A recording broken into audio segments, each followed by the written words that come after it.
My name is Johnny Walker, and I'm 32 years old.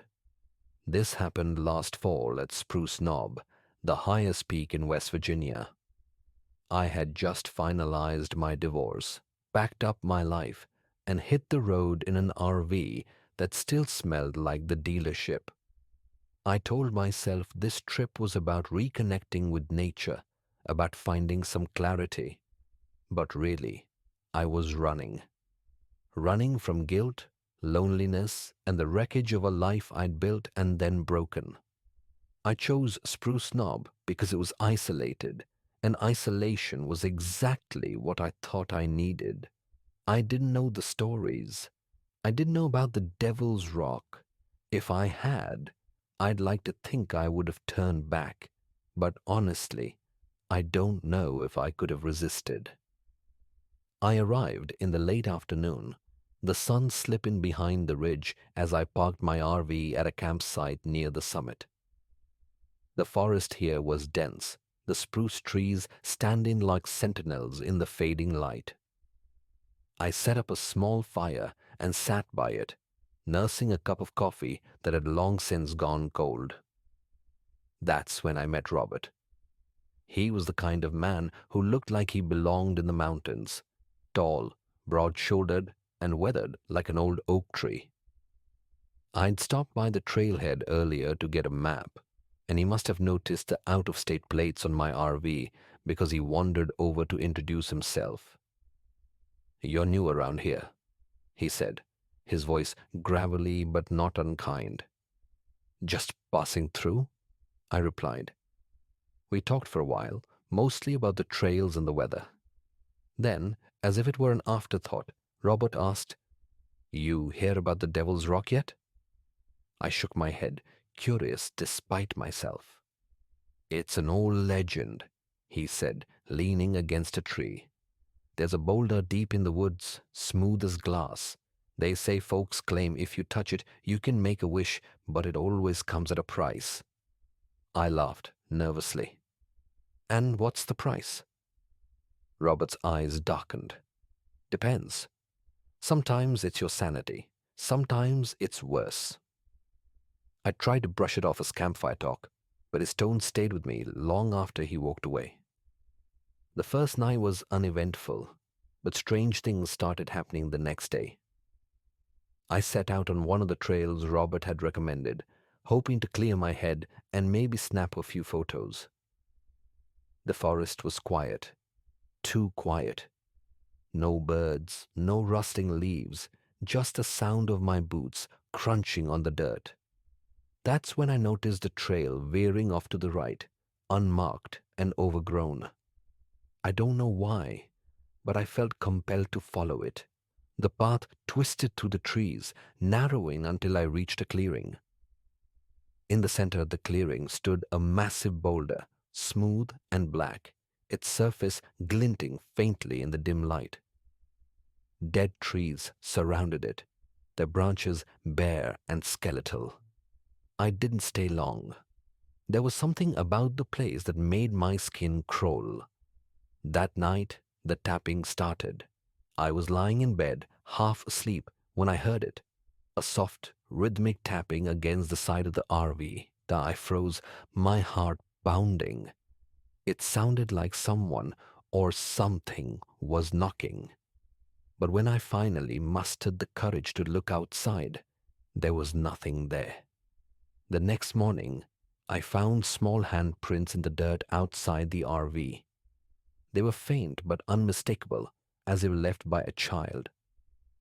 I shook it off as my imagination, but later that day, I saw her. She was standing just off the trail, a teenage girl with pale skin and long dark hair. She wore a tattered dress that looked like something out of a history book, and her eyes were wide and pleading. "Are you lost?" I called out. She nodded, but didn't speak.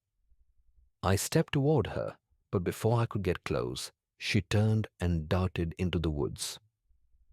I chased after her, shouting for her to wait, but she disappeared, leaving no trace but a trail of faint footprints leading toward the clearing. When I returned to the RV, the unease I'd been feeling turned into something darker. I couldn't shake the girl's image from my mind, her hollow eyes, and the way she seemed to vanish into thin air. That night, I dreamed about the Devil's Rock. In the dream, the girl was sitting on the boulder, her hands resting on its smooth surface. Her voice was soft but insistent.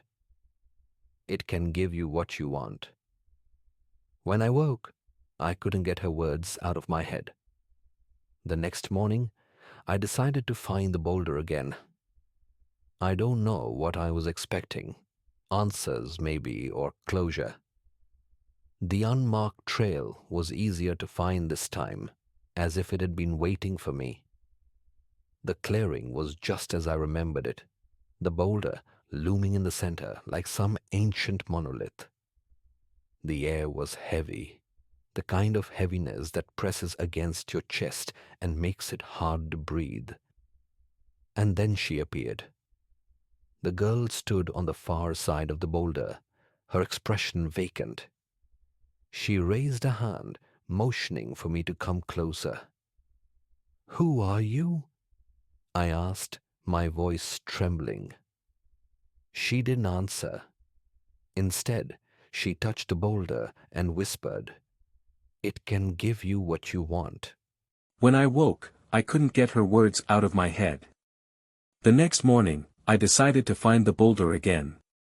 I don't know what I was expecting, answers, maybe, or closure. The unmarked trail was easier to find this time, as if it had been waiting for me. The clearing was just as I remembered it, the boulder looming in the center like some ancient monolith. And then she appeared. The girl stood on the far side of the boulder, her expression vacant. She raised a hand, motioning for me to come closer. "Who are you?" I asked, my voice trembling. She didn't answer. Instead, she placed her hand on the boulder and whispered, "It can give you what you want." I hesitated, my heart pounding. The memory of my family, the laughter of my kids, the warmth of my ex-wife's smile, flooded my mind. I hadn't seen them in months, and the thought of a second chance was intoxicating. Before I could stop myself, I reached out and touched the rock. At first, nothing happened. I felt a faint vibration beneath my fingers, but that was all. Disappointed, I returned to the RV, trying to convince myself it had been a foolish impulse. The weight in my chest lifted, replaced by a flicker of hope. I thought the rock had worked, that I'd been given a miracle. "You made your wish," she whispered. "Now it's time to pay." Her voice came from everywhere at once. "It's not me. It's the rock." When I woke the next morning, the clearing was empty. The boulder was gone, reduced to a pile of rubble. I returned to the RV and called my ex-wife, apologizing for everything. As I drove away from Spruce Knob, I caught a glimpse of the girl in my rearview mirror, standing among the trees. She was just watching. Sometimes, the things we want most come at a price too steep to pay. Sometimes, we have to let go to move forward.